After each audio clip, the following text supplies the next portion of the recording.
these specific materials, and seeing hemp slowly creep in and take over, as the the incredible crop that it is. And like you said, there's just so many uses for it. It's unlimited. So it's just really exciting to see hemp start to take that leap.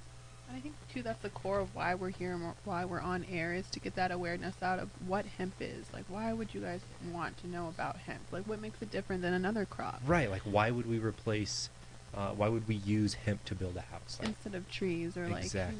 So that's a really good question.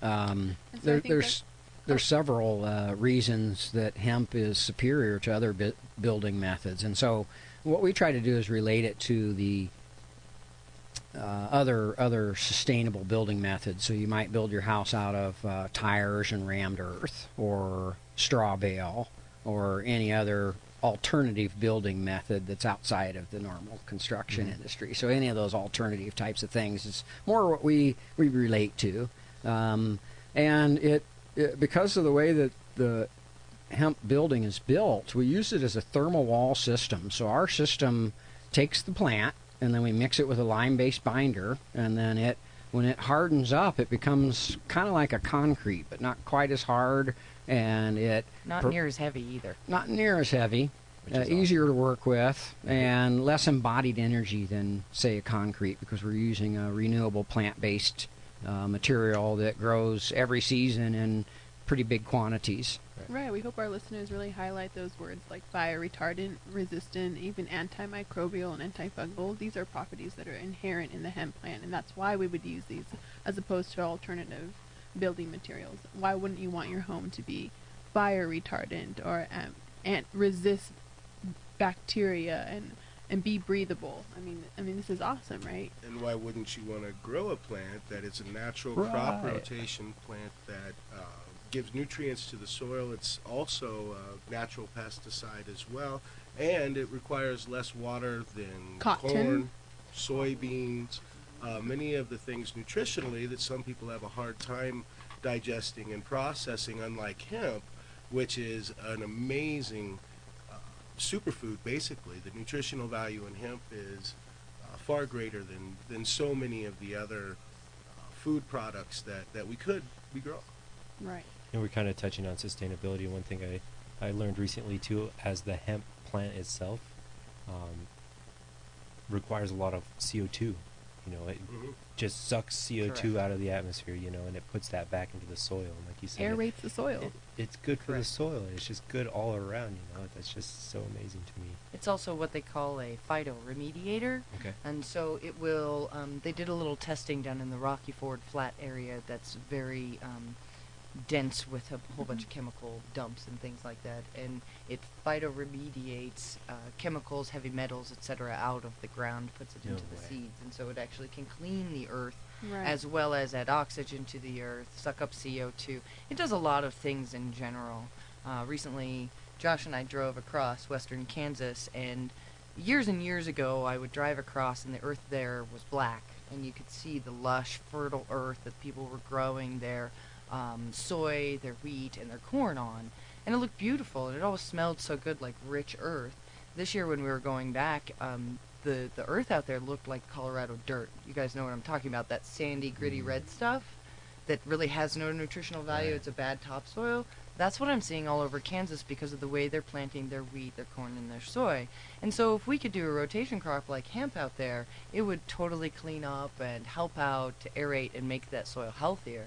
And so there's just so many applications. We could go on for hours and hours and hours about, how good hemp is.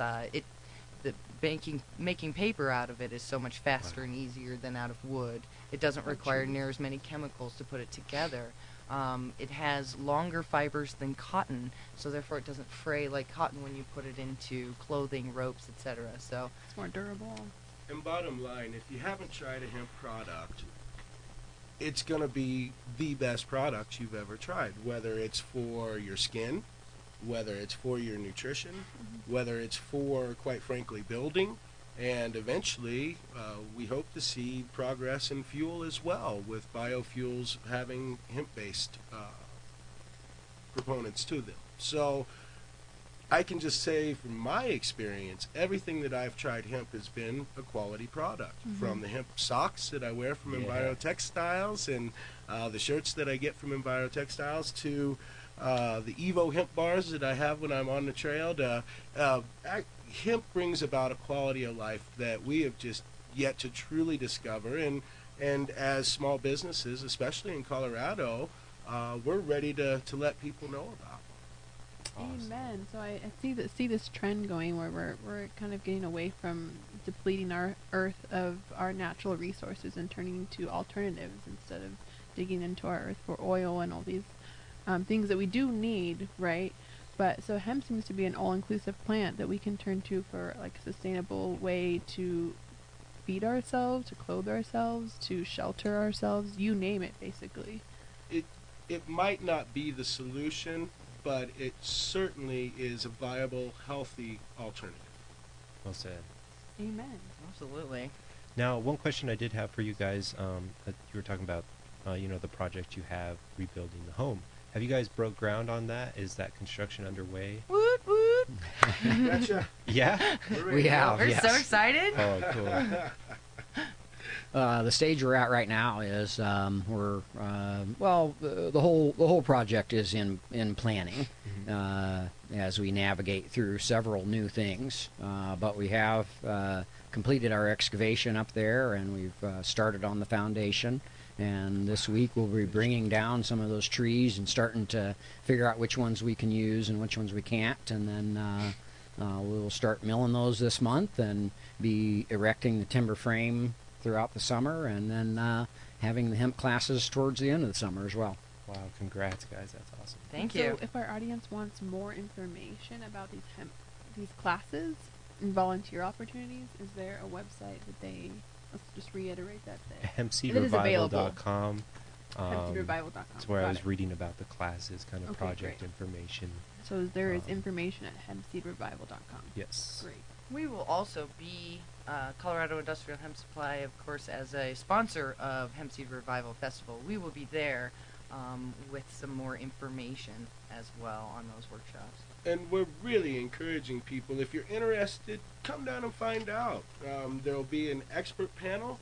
It'll be a chance to ask the real questions about what's going on agriculturally, policy-wise, as well as industry-wise. You'll meet a lot of people with brilliant hemp ideas and businesses, and it's gonna be a revival. We're here to fire people up and get them excited about what we're gonna do, and to meet people who are already seeing the advantages of this and find out their mission. Their mission's probably, you'll find out, a lot like our mission for building. Sustainable, natural. We want a healthy planet. Bio-based. We want a healthy planet for our kids. We want to be able to. So you'll find, if those are your ideals, healthy planet, sustainable living, clean planet, and a healthy lifestyle, then this might be the place for you to get fired up and come down and have a revival with us and see what we're talking about and why we're so excited. I think that's the big thing. John and I, we didn't mention, we're having more fun than we've probably ever had in our lives doing this.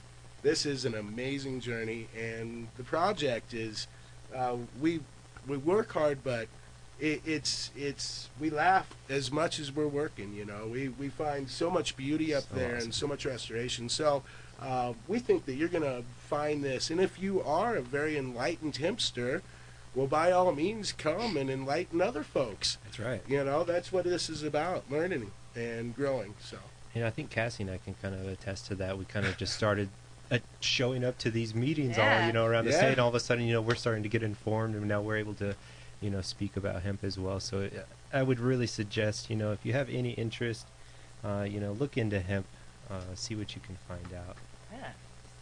Okay, So I was just wanting to talk a little bit, if I can, about the panel of speakers at the Hemp Seed Revival. I'm really excited about the folks that said they would come and give us all the information on hemp. The way I've set this up is that there's going to be 2 hours for the panel speakers.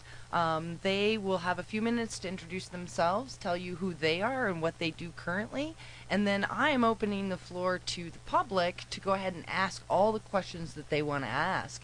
Now, I've tried to have a very wide range of experts. So we have people like Dr. Eric Hunter, we have Samantha Walsh. She is one of the leaders in getting our new policies set and straight. We have Jason LeVay, we have Summer Starr from Envirotextiles. I have Kent Pepler from the Rocky Mountain Farmers Union representing the farmers there. Mara Brosey from Jared Polis's office will be there to give us all the scoop on Colorado and how we're doing legislatively. David Pillar's going to be there. Ryan Laughlin will be there. And we've even brought on our engineer for our hemp cabin, Mark Benjamin, who's very interested in hemp building and is real excited to be involved as an engineer and help people get projects going as well. So we're just so stoked about having a lot of these people there and to answer anyone's questions that they might have. Awesome. Again, then, yeah, that's at Avo's number, June 7th. That's this Saturday, 11 a.m. to 5 p.m. Again, too, Melissa will be around town this upcoming week. She'll be at Whole Foods Wednesday, Thursday, and Friday, 11 to 1. The food co-op, she's going to be down in Loveland too. A lot of opportunities there for us. So, is there anything else you guys wanted to touch on here today? I just think it's so exciting that you guys have joined up the hemp team, and I congratulate you. And I think you'll have a lot of fun, and you'll enjoy it, and you'll be healthier, and just so happy to have you guys on board. Yeah, Hemp thank you. hooray. Our pleasure, 100%. So to reiterate, if you guys take anything from this interview, sustainability, healthy living, clean lifestyle, better planet, these are all core values of what people who love hemp are all about. So hempseedrevival.com is where information is available for anyone to look at. So and Avo's number this weekend. Yeah, Avogadro's number. Their website is avogadros.com. Yep. Right. And there is a plethora of information on the World Wide Web about hemp. Oh my gosh, you just So, type in hemp and you exactly. get like 3 million hits. And as Overwhelming. it's time to think about hemp history, you will find a lot of information, and we just encourage people to make up their own minds. That's right. Take a look at the information, maybe try some products and see how they work for you, and then make up your own mind and find out your own truth with it. So we're true. glad that we have a week that people can really be thoughtful of that and do that. There's also another website called www.hemphistoryweek.com. Lots of cool events going on all over Colorado. So they actually have an events page. Hemp Seed Revival is on there, as well as other events that people will be doing at farmers markets, et cetera, et cetera. So If you're not in the NoCo region, there's probably something going on near in your you. region. Yeah, there is an event list at hemphistoryweek.com. Right. As well, some useful hemp facts, some cool things on there. They too, got some so. cool stuff on there, Yeah. especially now that it's Hemp History Week. You know, they're just really pushing out really cool facts and neat knowledge that gets people hooked, I think, into For doing sure. a little more information reading. Right, so we're I agree. talking about something that affects everyone.